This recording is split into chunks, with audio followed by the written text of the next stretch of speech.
మాత్రం భయపడదు, ఎక్కడా వెనకడుగు వేయదు అనేటువంటిది మీ సన్నిహితులు మీకు ఇచ్చేటువంటి ట్యాగ్ లైన్. నారా లోకేష్ని చాలా తీవ్రమైనటువంటి అసభ్య పదజాలంతో దూషించారు. నారా చంద్రబాబు నాయుడు ఫ్యామిలీ పైన చాలా దారుణమైనటువంటి పోస్టులు పెట్టారు. వాళ్ళకి గతి పట్టాల్సిందే అనేటువంటిది మిమ్మల్ని వ్యతిరేకించేటువంటి వాళ్ళ వాదన. ఈ రెండిట్లో దేని వైపు నిలబడాలి నేను? పబ్లిక్ లైఫ్లో మేము ఉన్నామన్నా, పబ్లిక్ డొమైన్లో ఉన్నాము, ప్లాట్ఫామ్ ఓపెన్గా ఉంది. మేము ఏం మాట్లాడామో, ఏం దూషించామో, వాళ్ళని ఏం పోస్టులు పెట్టామో అందరికీ తెలిసిన విషయాలే. నిజంగా మీకు పర్సనల్గా కృష్ణవేణి అలా మాట్లాడే వ్యక్తి, ఒక మహిళని కించపరిచి, నేను ఒక మహిళ, ఎదుటివాడు మాట్లాడితే అంత బాధగా ఉండిద్దో నాకు తెలుసు ఆ బాధ.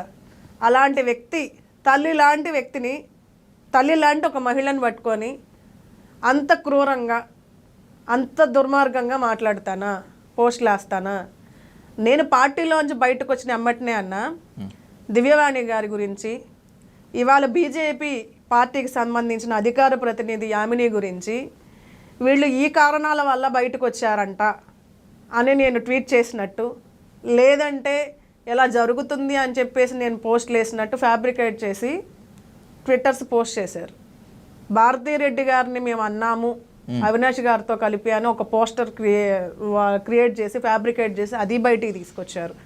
ఎందుకంటే టీడీపీ ఆఫీస్లో మేము టీడీపీ పార్టీలో పనిచేస్తున్నప్పుడు మా ప్రొఫైల్స్ ఒక వ్యక్తి దగ్గర ఉండేవి, పార్టీ ఆఫీస్కి సంబంధించిన వ్యక్తుల దగ్గర.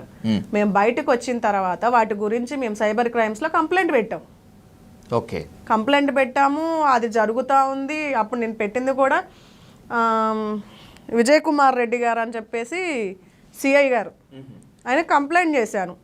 తర్వాత వాళ్ళు పెట్టుకున్నా కూడా నేను కంప్లైంట్ పెట్టాను. ఈ పోస్టులు స్టిల్ ఈ రోజుకి కూడా వాళ్ళు అనే ఎలిగేషన్ కూడా ఇవాళ మా పార్టీలో కూడా వాళ్ళు చూపించే బూచి ఏంటంటే, భారతీరెడ్డి గారిని అన్నారు, జగన్మోహన్ రెడ్డి గారిని అన్నారు. ఏం మరి కృష్ణవేణి పార్టీలో ఉన్నప్పుడు ఎవరిదన్నా గడ్డి బీకారా? ఏం చేశారు?